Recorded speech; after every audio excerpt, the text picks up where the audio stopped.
అనేక రకాల పోరాటాలతోనే ఇలా రైతాంగ ఉద్యమాలు కొనసాగుతూ ఉన్నాయి. ముఖ్యంగా నరేంద్ర మోడీ అధికారంలోకి వచ్చిన తర్వాత మరి ఆనాడు అధికారంలోకి వచ్చిన సందర్భంగా వ్యవసాయ రైతులందరినీ కూడా ఆదాయాన్ని రెట్టింపు చేస్తారని, స్వామినాథన్ కమిషన్ అమలు చేస్తారని, రైతుల ఆత్మహత్యల్ని నివారిస్తారని అనేక వాగ్దానాలతోనే బీజేపీ పార్టీ అధికారం కావడం జరిగింది. కానీ 10 సంవత్సరాల కాలంలో దేశవ్యాప్తంగా వ్యవసాయ రంగాన్ని సంక్షోభంలో నెట్టి రైతుల నటించే విధంగా పరిపాలన సాగుతూ ఉంది. దీనికి దేశవ్యాప్తంగా ఉన్న రైతాంగం పెద్ద ఎత్తున నిరసన కార్యక్రమాలు, ఆందోళన కార్యక్రమాలు నిర్వహించబడతా ఉన్నాయి. మనం చూసిన దేశంలో మరి ముఖ్యంగా నరేంద్ర మోడీ తీసుకొచ్చినటువంటి వ్యవసాయ చట్టాలు 3 చట్టాలకు వ్యతిరేకంగా పెద్ద ఎత్తున దేశవ్యాప్తంగా పెద్ద పోరాటం జరిగింది. దాంట్లో మన రైతు సంఘ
DAP జరగాలి, యూరియా జరగాలి, లేకపోతే ఇతరటువంటి రైతులు వాడే 300 రూపాయలు, 400 రూపాయలు, 700 రూపాయలు.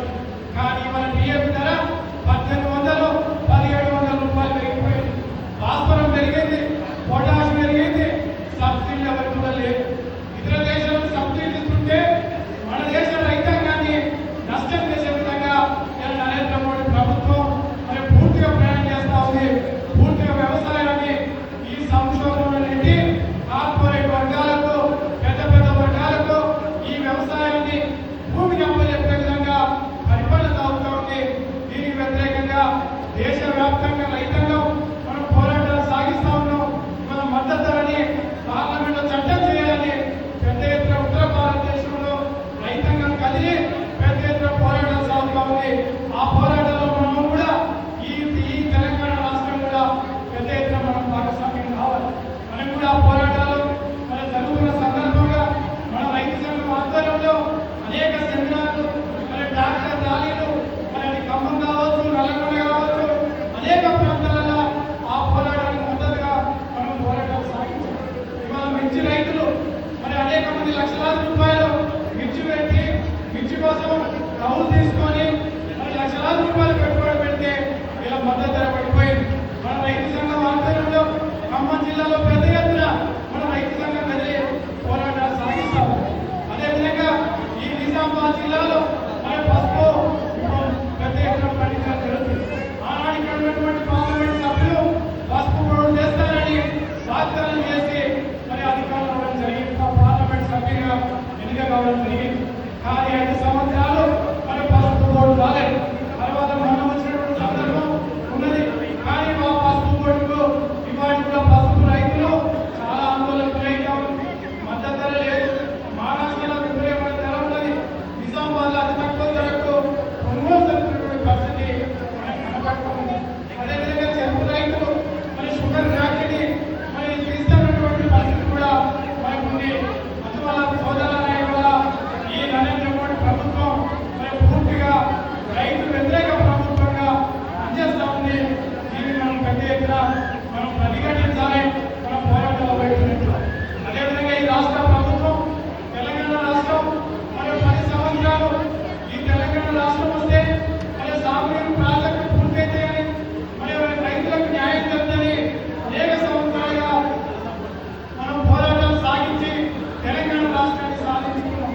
కానీ తెలంగాణ రాష్ట్రంలో 10 సంవత్సరాలు ముఖ్యంగా రైతాంగానికి మరి కాళేశ్వరం ప్రాజెక్టు పెద్ద ఎత్తున పెట్టి కనీసం మరి అనేక పల్లెలు ఫ్లోరైడ్ పీడిత ప్రాంతంగా ఉన్నటువంటి మరి నల్గొండ జిల్లా రంగారెడ్డి పాలమూరు ప్రాజెక్టు కానీ, ఎస్ఎల్బిసి టన్నల్ కానీ, లేకపోతే మరి అనేక ఖమ్మం జిల్లాలో ఉన్నటువంటి శ్రీరామ ప్రాజెక్టు కానీ, అనేక ఈ ప్రాంతంలో ఆదిలాబాద్ ఉన్నటువంటి ప్రాజెక్టు కానీ ఏ ఒక్క ప్రాజెక్టు పూర్తి కాలేదు.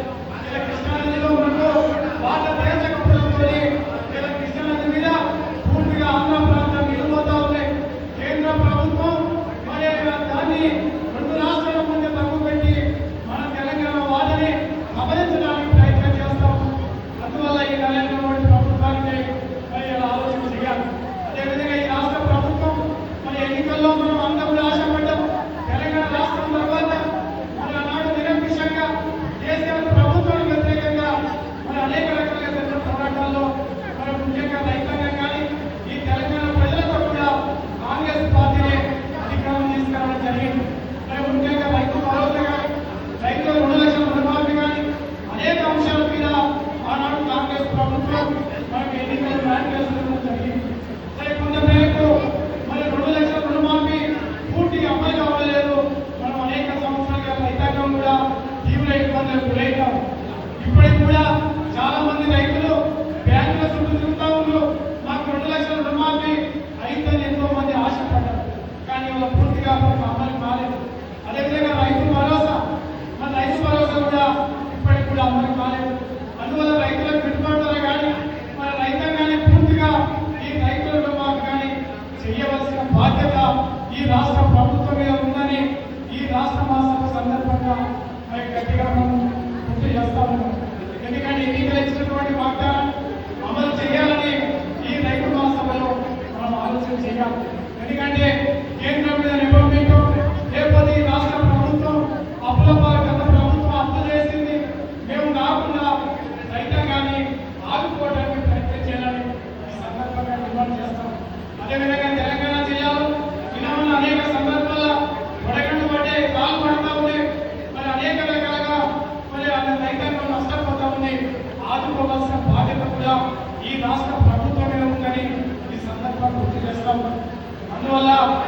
మాసంలో మనమంతా కూడా మరి దాదాపు ఈ రైతాంగ సమస్యల మీద చర్చించి మనం భవిష్యత్తు పోరాటాలకు మరి అన్ని పథకాలే మరి ఎందుకంటే ఈ దేశంలో ఉన్నటువంటి మరి నరేంద్ర మోడీ ప్రభుత్వం కార్పొరేట్ వర్గాలకు సంపన్న వర్గాలకు దోచిపెడతా ఉంది.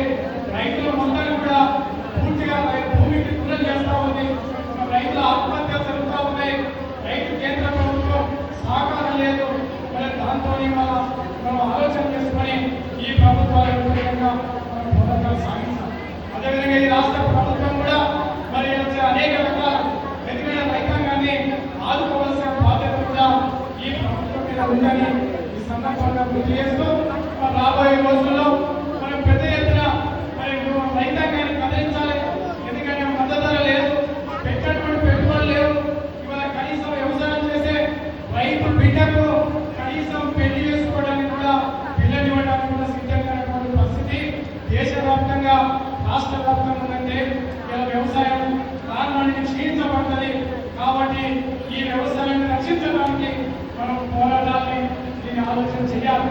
అందువల్ల మన రైతు సంఘం రాష్ట్ర వ్యాప్తంగా ఒక క్రియాశీలక పాత్ర పోషిస్తూ అది మిర్చి రైతులు కావచ్చు, సాగునీటి ప్రాజెక్టు కావచ్చు, లేదా పసుపు రైతులు కావచ్చు, చెరుకు రైతుల కోసం కానీ నిరంతరం మన రైతు సంఘం పోరాటం చేస్తా ఉంది. అటువంటి రైతు సంఘం రాష్ట్ర నాయకత్వం వహిస్తున్నటువంటి మరి నాయకత్వానికి నేను మరి అభినందన తెలియజేస్తూ రాబోయే రోజుల్లో మరింత గట్టిగా దృఢంగా రైతాంగాన్ని కదిలించి మనం ఈ పాలక వర్గాల వ్యతిరేకంగా పోరాటాలు సాగించాలని, ఆ రకంగా ఈ మాసం హోదా పడాలని, అదేవిధంగా మరి ఆహ్వాన సంఘం వేసుకొని ఈ నిజామాబాద్ గడ్డ మీద రైతు సంఘానికి మహాసభ నిర్వహించినటువంటి ఆహ్వాన సంఘానికి నేను ప్రత్యేకంగా అభినందన తెలియజేస్తా ఉన్నాను. ఎందుకంటే నిజామాబాద్ లో ఒక చైతన్యవంతమైన ప్రాంతం, మరి పూర్తిగా ఒక పెద్ద భాగం అనేక సాగునీటి రంగం ఉన్నటువంటి ఈ ప్రాంతంలో మన మహాసభ జరగడం చాలా సంతోషకర విషయం. అందువల్ల ఈ 2 రోజుల పాటు మన మహాసభలో చర్చించి మనం పెద్ద ఎత్తున ఈ జిల్లాలో ఎదుర్కొన్నటువంటి పసుపు రైతులు ఎదుర్కొన్న సమస్యలు కానీ, చెరుకు రైతుల సమస్యలు కానీ, లేకపోతే తెలంగాణ ఇతర ప్రాంతాల్లో సాగునీటి ప్రాజెక్టు విషయం మీద మనం పెద్ద ఆలోచన చేయాలి. ఎందుకంటే భవిష్యత్తులో ఇలా సాగునీరు లేకపోతే ఈ వ్యవసాయానికి మనుగడ లేదు. అనేక ప్రాజెక్టులు నత్తనానికి సాగుతూ ఉన్నాయి. ముఖ్యంగా దక్షిణ తెలంగాణలో అది రంగారెడ్డి పాలమూరు ప్రాజెక్టు కావచ్చు, ఎస్ఎల్పిసి టన్నల్ కావచ్చు, లేకపోతే అనేక ప్రాజెక్టులు సంవత్సరాల తరబడి శంకుస్థాపన చేసి ఏ ప్రాజెక్టు మన కాళేశ్వరం ప్రాజెక్టు మరి ఇంకొక అనేక ప్రాంతాలకు అది పూర్తిగా అమలు కాలేదు. లక్షల కోట్ల రూపాయలు పెట్టిన కాళేశ్వరం ప్రాజెక్టు మరి బస్వాపురం కానీ అనేక ప్రాంతాలకు గోదావరి నీళ్ళు ఉన్నాయి, కృష్ణా నదిలో ఉంటాయి. అందువల్ల ఈ ప్రాజెక్ట్ అనే సాగునీటిని మనం దీన్ని తెచ్చుకుంటేనే రైతాంగా నీరు రావడానికి అవకాశం ఉన్నది. అందువల్ల ఈ సాగునీరు ప్రాజెక్టుల మీద మనం ప్రత్యేక గతంలో అనేక సందర్భాలు మన రైతు సంఘం మన పెద్ద ఎత్తున సాగునీరు ప్రాజెక్టు కోసం నిర్వీర్యంగా పోరాటాలు సాగిస్తాం. ఆ వెలుగులోనే మరొకసారి ఈ ప్రభుత్వాన్ని ఆలోచన చేయాలి. సాగునీరు రంగానికి మన కేంద్రంలో ప్రభుత్వం తెలంగాణ విభజన అంశాలను పక్కన పెట్టి మనకు జాతీయ హోదా కల్పించడం కోరగాలి. మరి రాష్ట్ర ప్రభుత్వం కూడా ఈ ప్రాజెక్టును పూర్తి చేయడానికి ప్రయత్నం చేసే విధంగా మనం ఒత్తిడి తీసుకురావడానికి మన మహాసభలు ఓడపడాలి. ఆ రకంగా ఆలోచన చేసుకొని ఈ రైతు సంఘాలను మనం ఎన్నికలు కూడా పోరాటాలు సాగిద్దాం. అదేవిధంగా ఈ దేశంలో నరేంద్ర మోడీ ఒక రైతాంగమే కాదు, కార్మిక వర్గానికి వ్యతిరేకంగా పరిపాలన సాగుతూ ప్రజల మౌలిక సమస్యలు, అది దారిద్ర్యం కానీ లేకపోతే నిరుద్యోగం కానీ మరి అనేక సమస్యలు పరిష్కరించడంలో నరేంద్ర మోడీ ప్రభుత్వం విఫలమైతా ఉంది. దాంతోపాటు దేశంలో మరి ముఖ్యంగా ఈ సమస్యలను పరిష్కరించడం ఈ దేశంలో అనేక రకాలు కాకుండా అనేక రకాల మూఢనమ్మకాల వైపు లేకపోతే అనేక రకాల అశాస్త్రీయంగా ఈ సమాజాన్ని వెనుకకు తీసుకుపోయే విధంగా పరిపాలన సాగుతుంది. కార్మిక వ్యతిరేక చట్టాలు తీసుకొస్తా ఉన్నారు. అదేవిధంగా దేశంలో ఎమర్జెన్సీ పేరుతో అనేక మంది పత్రికా మిత్రులు కానీ లేకపోతే సంఘాలు కానీ మరి సంవత్సరాల తరబడి జైళ్ళలో పెట్టి నిర్బంధిస్తున్న పరిస్థితి మనకు కనపడుతుంది. మనం చూస్తూ ఉన్నాం దేశంలో అనేక మంది మీద, సమాజంలో ఉన్నటువంటి అనేక శక్తుల మీద, ప్రశ్నించే గొంతుల మీద, ఆయా సాయిబాబా కావచ్చు,